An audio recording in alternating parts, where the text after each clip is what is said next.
Hello, grade 12, and welcome to your new reading comprehension lesson. In the theme of health and nutrition, this is our second lesson called childhood obesity.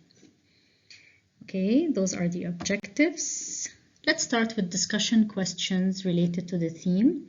How serious do you think the issue of childhood obesity is in the world? Of course, 1/3 of children around the world are obese and half are considered overweight. So this is clearly a serious issue. What are some of its major causes? Generally, both parents are working, so there's no homemade food for a huge number of children, mostly in the West and increasingly here in our area. 2, there's excessive use of technology while binging on junk food. Junk food more accessible and obviously cheaper than healthy food around the world. So those are 3 major causes of obesity. Now name 2 practical measures that can be taken to tackle this issue or to deal with the issue. Governments imposing more restrictions on fast food, such as higher taxes and not allowing them to make commercials or advertisements during times when children are watching TV. Another thing that could be done is obliging schools to provide healthy meals to students during the day instead of, chips and Pepsi and whatever. Okay, now the words and terms we need to know. Chronic, lasts for a very long time. Nutrients, substance that provides nourishment that is important for growth and well-being. Culprits, criminals. Apnea, I discussed it last PowerPoint, the inability to breathe, you lose your breath. Apnea. Asthma, the chronic disease related to allergies, related to your respiratory system. Excessive, too much, eliminate, take away. A pediatrician is a doctor specializing in children and their diseases. Of course, you're going to need to study those on your own time. Childhood obesity. What is childhood obesity? Children who have a body mass index at the same level or higher than 95% of their peers are considered to be obese. BMI is a tool used to determine your weight status. BMI is calculated using your height and weight. Your BMI percentile, where your BMI value falls in relation to other people, is then determined using your gender and age. Childhood obesity is a serious health threat to children. Kids in the obese category have surpassed simply being overweight and are at risk for a number of chronic health conditions. Poor health stemming from childhood obesity can continue into adulthood, of course. Childhood obesity doesn't just affect physical health. Children and teens who are overweight or obese can become depressed and have poor self-image and self-esteem. Of course, they would lack confidence. Causes of childhood obesity, things like family history, psychological factors, and lifestyle all play a role in childhood obesity. Children whose parents or other family members are overweight or obese are more likely to follow this suit. A poor diet containing high levels of fat or sugar and few nutrients can cause kids to gain weight quickly. Fast food, candy, and soft drinks are, of course, common culprits. So the U.S. Department of Health and Human Services reports that 32% of adolescent girls and 52% of adolescent boys in the U.S. drink 24 ounces of soda or more per day. That's a lot. Convenience food, convenience, fast, easily accessible, canned foods, salty foods, pasta. Those are, as I mentioned at the beginning of the lecture, those are what's making children more overweight. Also, mentioned earlier, some children become obese because their parents don't know how to choose or prepare healthy food. Other families may not be able to easily afford fresh fruits and vegetables. Believe it or not, healthy food is much more expensive than junk food. Not enough physical activity, of course, that's a main issue. The extra calories remain in the body and thus the child, it seems, to gain weight. Kids and teens who are bored, stressed, or depressed may eat more to cope with negative emotions. We call them also comfort foods. Now, the next subtitle or heading, health risks associated with childhood obesity.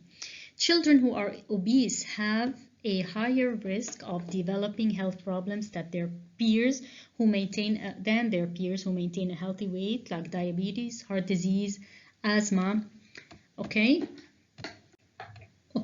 those are the serious effects, explained by the author: diabetes, heart disease, asthma, chronic inflammation of the lungs. You need to go through those. Of course, you need to read it. Sleep disorders and joint pains, all very common effects of obesity. Now, the next subheading is healthy eating and nutrition for obese children. Changing the eating habits of obese children is absolutely essential. Parental influence shapes your child's eating patterns. Most kids eat what their parents buy, so healthy eating needs to start with you. So obviously, the author is addressing the parents. Bring healthy food home and your children will eat healthy. Start your nutrition overhaul by limiting sweets and soft drinks in your home. Even drinks made from 100% juice can be high in calories. Instead, serve water and lower fat or non-fat milk with meals. Cut back your fast food consumption and make a conscious effort to cook more. Preparing a meal and eating together is not only healthy in a nutritional sense, but it's also an excellent way to sneak in some family time. So the author is encouraging parents to make quality time while around the table. It's healthy. Chances are good that your overweight or obese child will drop some weight as they transition to a healthier way of eating. Consult your pediatrician if weight loss doesn't occur. You may need additional help from a nutritionist or a dietitian. Next subheading, lifestyle changes. Heading, lifestyle changes to fight childhood obesity. What can be done? Increase physical activity, of course. More family activities, more outdoors activities. Cut down on screen time. This is a big one. Limit screen time to kids spent watching TV, playing computer games, using smartphones or other devices.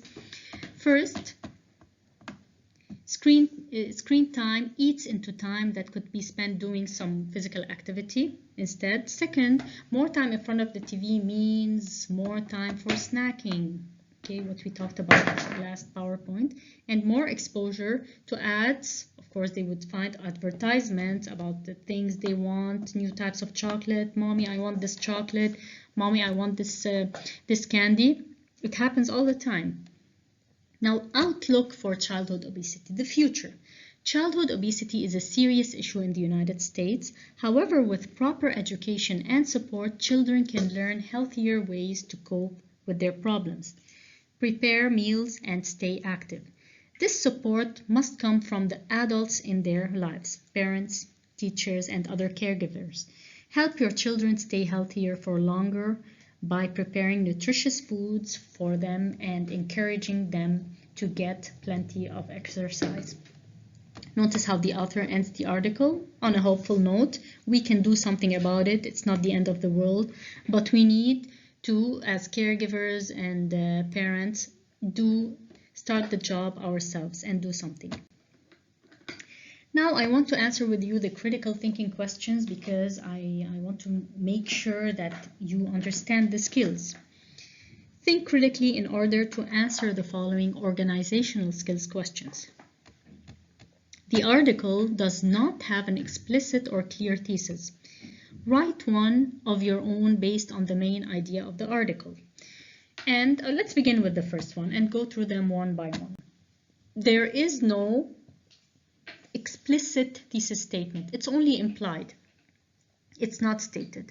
So take a look at the introduction. Obviously, there is no thesis statement. But after I read the article, after I skimmed through it or maybe scanned it carefully, I was able to figure out the main idea and I was able to write my thesis, which is a suitable thesis statement for this article, Childhood Obesity, is Childhood obesity, which is a serious issue stemming from several causes and leading to dangerous effects on this age group, needs to be properly tackled. One sentence, all the main idea of the text. So this is my suggested answer. Second one, to what type of writing does the article belong? Let's remember 4 types of writing. You have the expository, the narrative, the descriptive, and the persuasive or argumentative. This one is generally falls into the category of the informative. I want the main type of writing. It's generally an informative essay, an informative article giving causes, effects, and practical solutions to the issue of childhood obesity. Moving on to number 3, use 2 adjectives to describe the author's tone in the conclusion. The author here, this is the conclusion displayed. Outlook for childhood obesity. Okay, even though it's a serious issue, however, with proper education and support, children can learn healthier ways to cope with their problems, prepare meals, and stay active. This support must come from the adults in their lives, parents, teachers, and other caregivers. Help your children stay healthier for longer by preparing nutritious foods for them and encouraging them to get plenty of exercise. This is the end of the article. The author ends on such a tone that is both hopeful and advising. He starts by saying that even though the issue of childhood obesity is serious, children can learn, of course, children can learn healthier ways to deal with it. He also encourages and advises parents, teachers, and caregivers to help out by encouraging children to eat healthy meals and, of course, to exercise. I gave the 2 adjectives for the tone, and I justified by choosing words that would justify my choice, of course. Well, moving on, how interesting was this article to you? Of course, this is a subjective question. This is a point of view, and we will discuss that when we meet next time on Zoom. And until next time, please take care, and thank you for listening.